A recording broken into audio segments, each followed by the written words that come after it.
everyone, so today I'm going to read Harry Potter and the Philosopher's Stone, Chapter 1. The Boy Who Lived.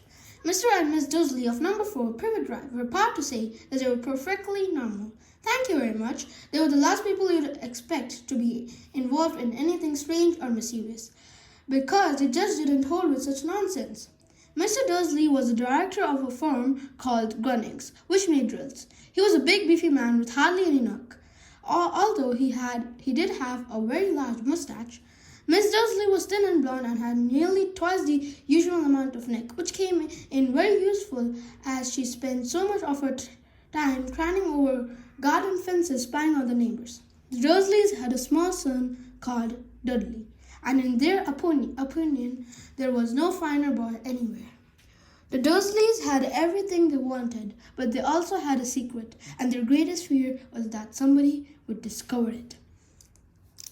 They didn't think they could bear if anyone found about the Potters. Miss Potter was Miss Dursley's sister, but they hadn't met for several years. In fact, Miss Dursley pretended she didn't have a sister because her sister and her good-for-nothing husband were as un-Dursleyish as it was possible to be. The Dursleys shuddered to think what the neighbors would say if the Potters arrived in the street. The Dursleys knew that the Potters had a small son too, but they'd never seen him. The boy was another good reason for keeping the Potters away. They didn't want Dudley mixing with a child like that. When Mr. Dursley and Miss Dursley woke up on a dull grey Tuesday, our story starts. There was nothing about the cloudy sky outside to suggest that strange and mysterious thing would soon be happening all over the country.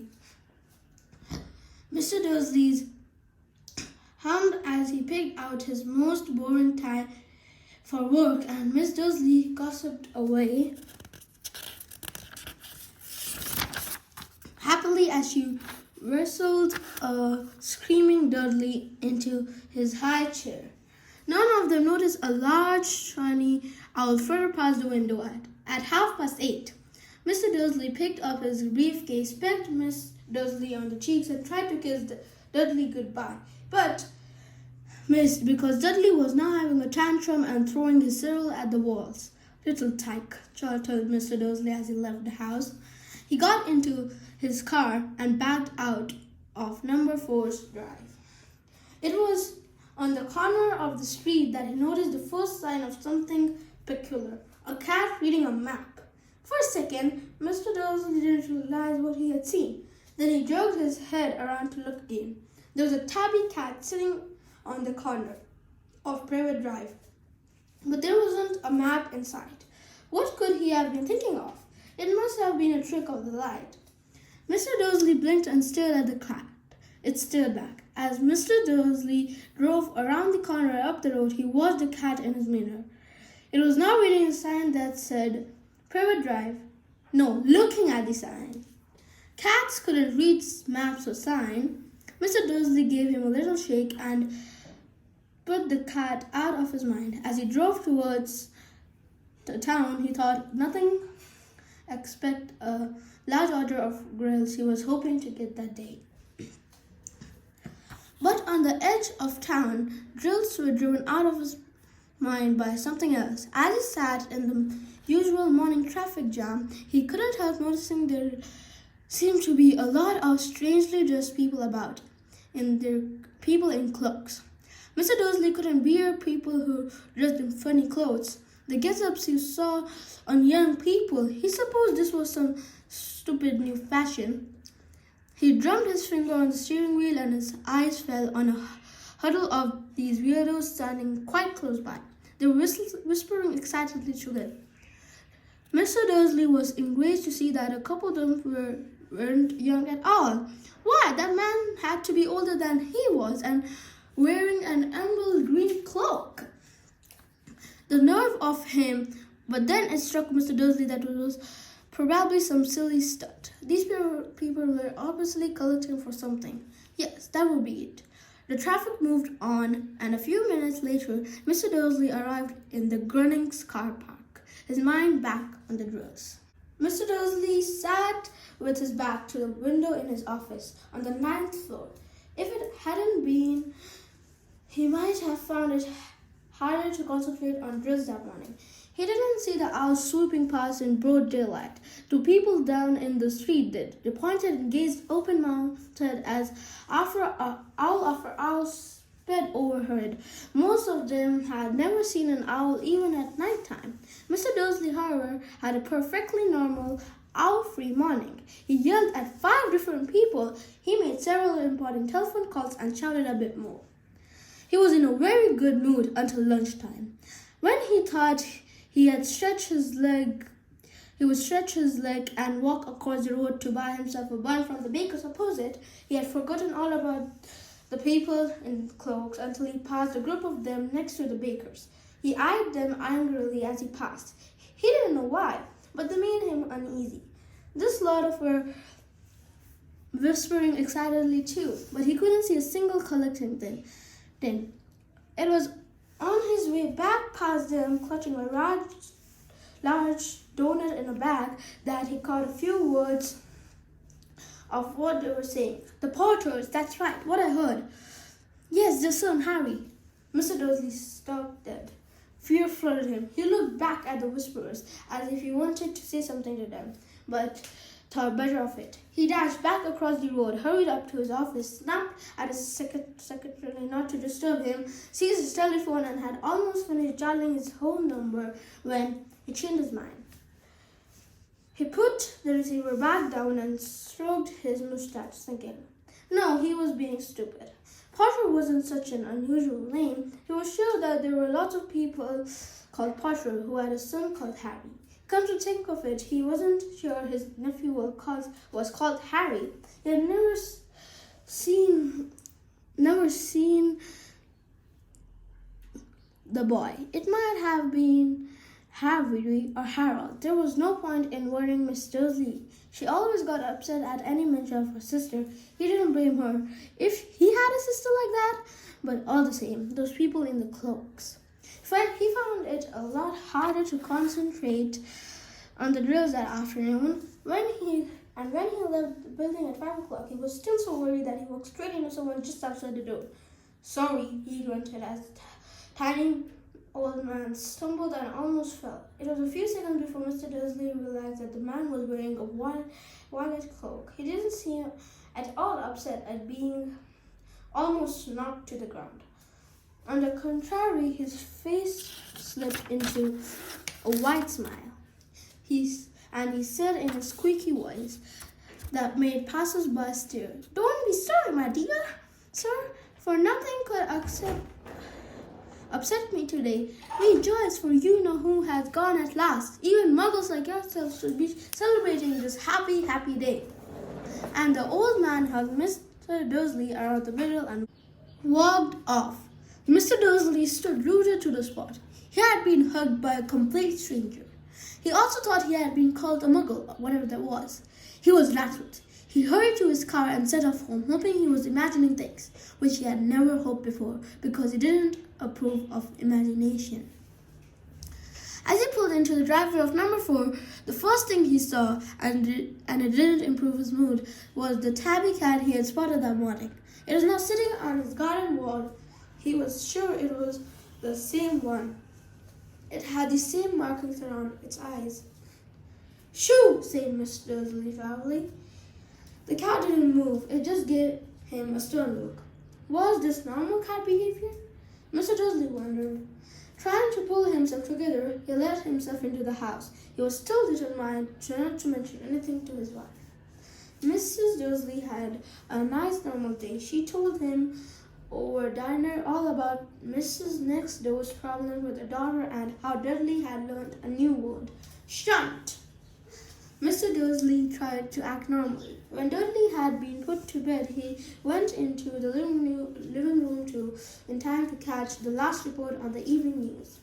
And finally, bird watchers everywhere have reported that the nation's owl have been behaving very unusually today. Although there have been hundreds of sightings of these birds flying in every direction since sunrise. Experts are unable to explain why the owls have suddenly changed their sleeping pattern. The newsreader allowed himself a grin. most mysterious. And now over to Jim McGuffin with the weather. Going to be any more showers of owls tonight, Jim? Well, Ted, said the weatherman, I don't know about that, but it's not only that owls have been acting oddly today. Viewers as far as Kent, Yorkshire, and Dundee have been phoning in to tell me that instead of the rain I promised yesterday, they had a downpour of shooting stars. Perhaps people have been celebrating bonfire early. It's not until next week, folks, but I can promise a wet night tonight. Mr. Dursley sat frozen in his armchair. Shooting stars all over Britain, owls flying by daylight, mysterious people in clothes all over the place, and a whisper about the Potters. Miss Dursley came into the living room carrying 2 cups of tea. It was no good. He had to say something to her. He cleared his throat nervously. Petunia, dear, you haven't heard from your sister lately, have you? As he had expected, Miss Dursley looked shocked and angry. After all, they normally pretended she didn't have a sister. No, she said sharply. Why? Funny stuff on the news, Mrs. Dursley mumbled. Owls shooting stars, and there were a lot of funny-looking people in the town today. So, snapped Miss Dursley. Well, I just thought maybe it was something to do with, whole lot. Miss Dursley sipped her tea through pursed lips. Mr. Dursley wondered whether he dared tell her he had heard the name Potter. He decided he didn't dare. Instead, he said, as casually as he could, their son. He would be about Dudley's age, wouldn't he? I suppose so, said Miss Dursley stiffly. What's his name again? Howard, isn't it? Harry. Nasty common name, if you ask me. Oh, yes, said Mr. Dursley, his heart sinking horribly. Yes, I quite agree. He didn't say any other word on the subject as he went upstairs to bed. While Miss Dursley was in the bathroom, Mr. Dursley crept to the bedroom window and peered down into the front garden. The cat was still there. It was staring down Privet Drive as though it was waiting for something. Was he imagining this? Could all of this had anything to do with the Potters? If it did, if it got out that they were related to a pair of, well, he didn't think he could bear it. The Dursleys got into bed. Miss Dursley fell asleep quickly, but Mr. Dursley lay awake, turning it all over in his mind. His last comforting thought before he fell asleep was that even if the Potters were involved, there was no reason for them to come near him and Mr. Dursley. The Potter knew really well that he and Petunia thought about them and their kind. He couldn't see how he and Petunia could get mixed up in anything that might be going on. He yawned and turned over. It couldn't affect them. How very wrong he was.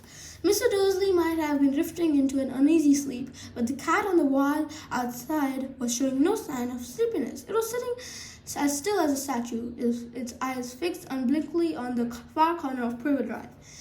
It didn't so much as quiver when a car door slammed in the next street, nor when 2 owls swooped overhead.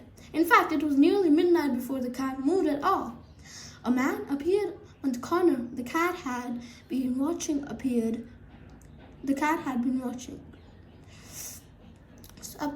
Appeared so suddenly and silently you thought he had just popped out of the ground. The cat's tail twitched and its eyes narrowed. Nothing like this man had ever been seen in Privet Drive. He was tall, thin, and very old, judging by the stubble of his hair and beard, which were both long enough to tuck into his belt. He was wearing long robes, a purple cloak which swept the ground, and high-heeled buckled boots. His blue eyes were light, bright, and sparkling behind half-moon spectacles, and his nose was very long and crooked, as if it had been broken at least twice. This man's name was Albus Dumbledore. Albus Dumbledore didn't seem to realize that he had just arrived in a street where everything from his name to his boots was unwelcome. He was busy rummaging in his cloak, looking for something, but he didn't seem to realize that he was watched, because he looked up suddenly at the cat, which was still staring at him from the other end of the street. For some reason, the sight of the cat seemed to amuse him. He chuckled and muttered, "I should have known." He had found what he was looking for in his pocket. It seemed to be a silver cigarette lighter. He flipped it open, held it up in the air, and clicked it. The nearest street lamp went out with a little pop.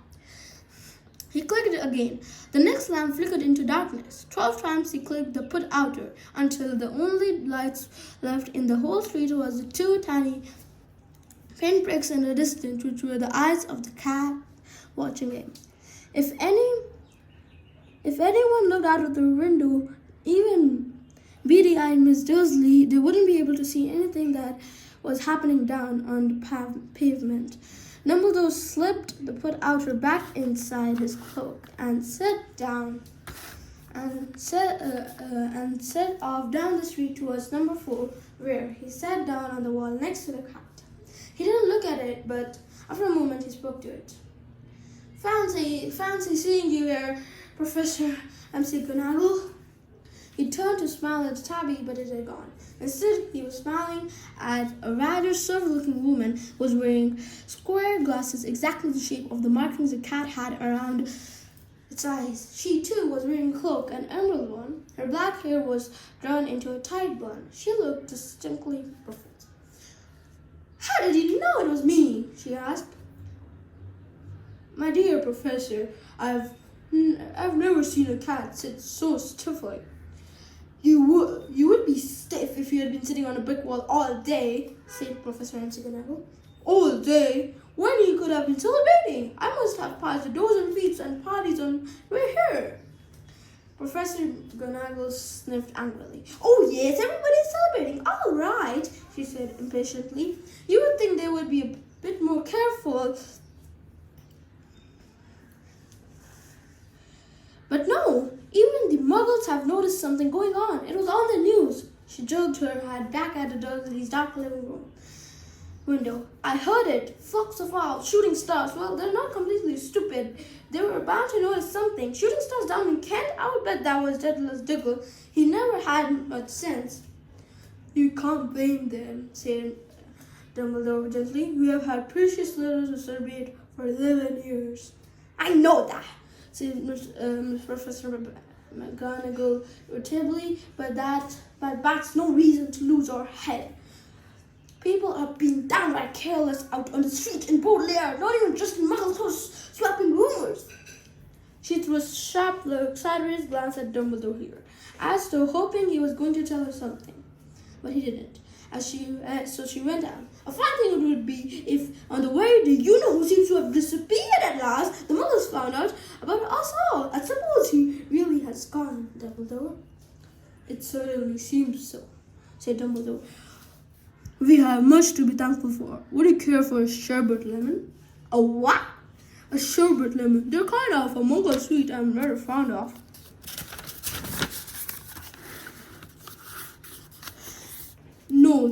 No, thank you," said Professor McGonagall coldly, as though she didn't think this was the mood for sherbet lemons. "As I say, even if you know who has gone, my dear Professor, surely a sensible person like yourself can call him by his name. All this you-know-who nonsense. For 11 years I've been trying to persuade people call him by his proper name. Voldemort."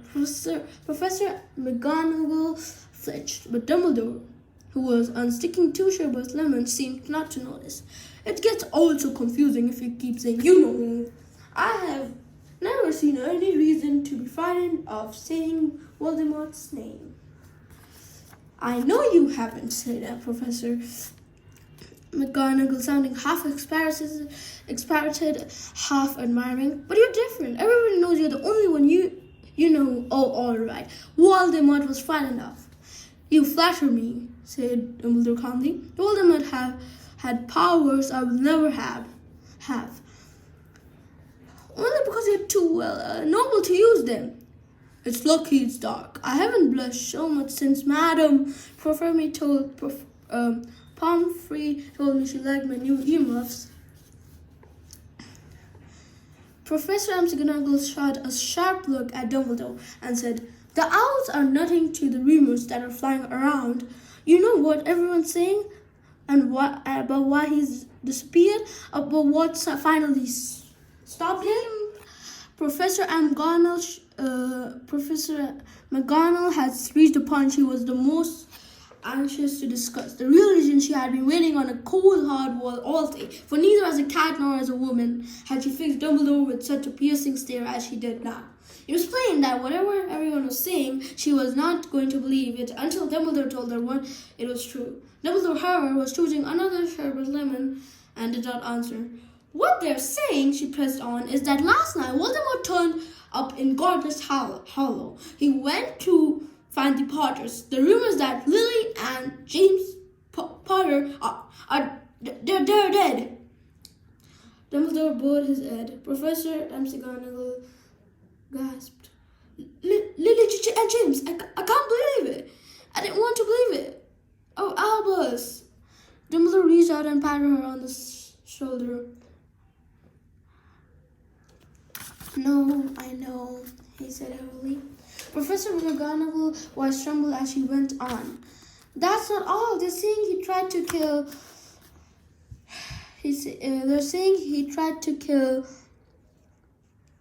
the Potter's son, Harry, but he couldn't. He couldn't kill that little boy. No one knows why or how, but they're saying that when he couldn't kill Harry Potter, Voldemort's power somehow broke, and that's why he's gone." Dumbledore nodded glumly. It's true?" Flattered Professor McGonagall. "After all he's done, all the people he has killed, he couldn't kill a little boy? It's just astounding, all of those things to stop him. But how in the name of heaven did Harry survive?" "We can only guess," said Dumbledore. "We may never know." Professor McGonagall put out a lace handkerchief and dabbed at her eyes beneath her spectacles. Dumbledore gave a great sniff as he took a golden watch from his pocket and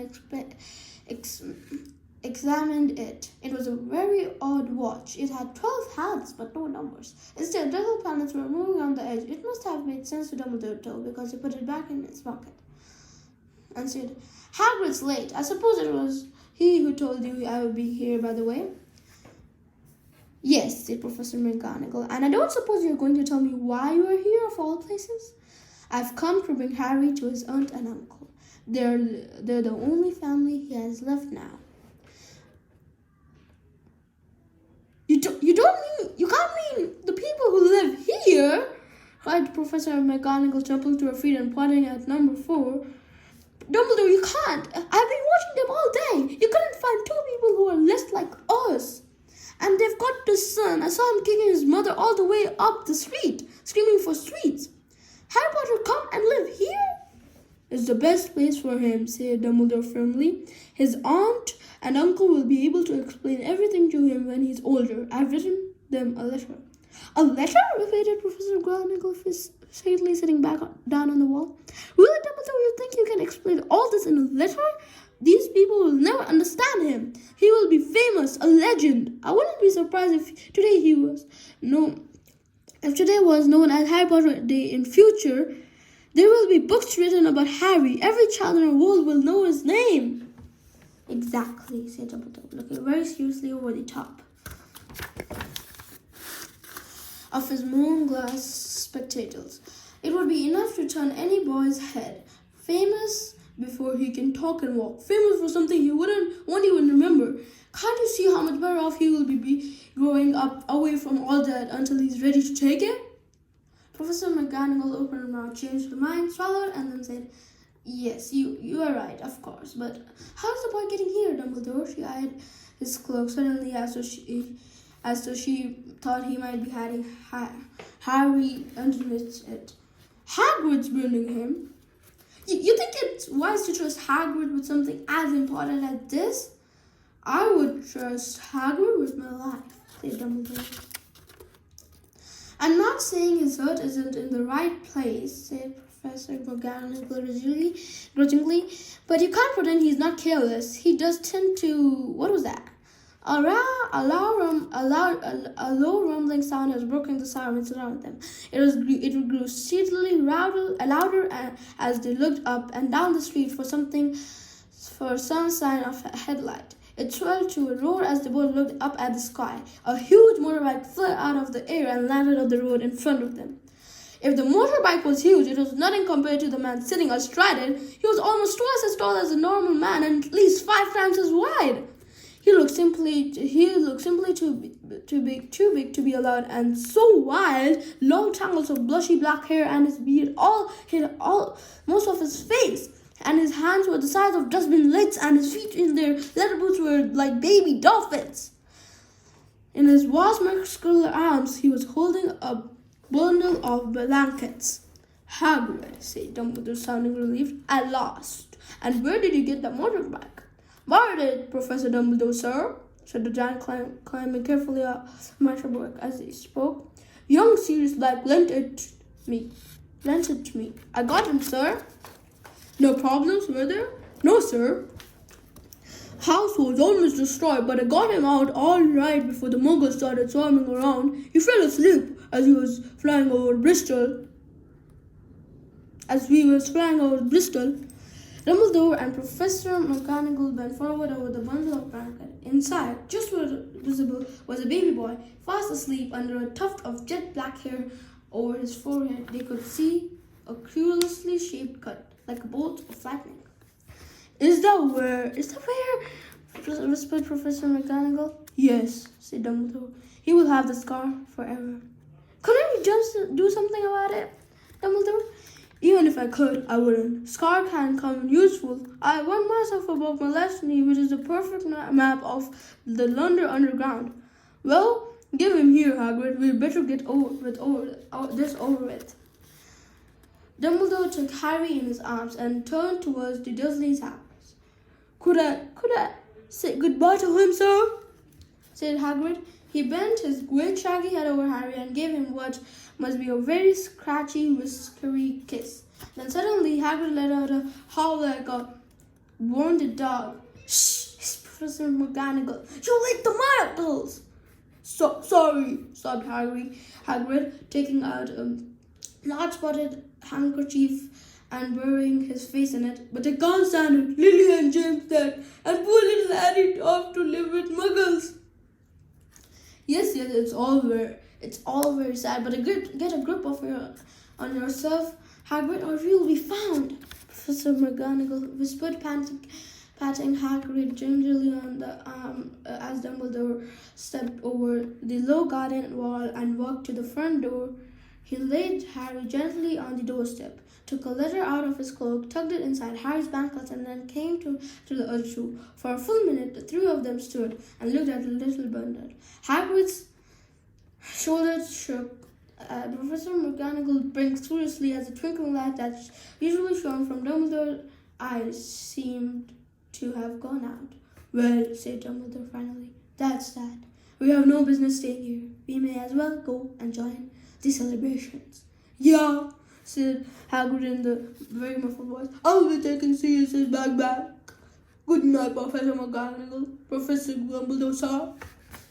Wiping his streaming eyes on his jacket sleeve, Hagrid swung himself onto the motorbike and kicked the engine to life.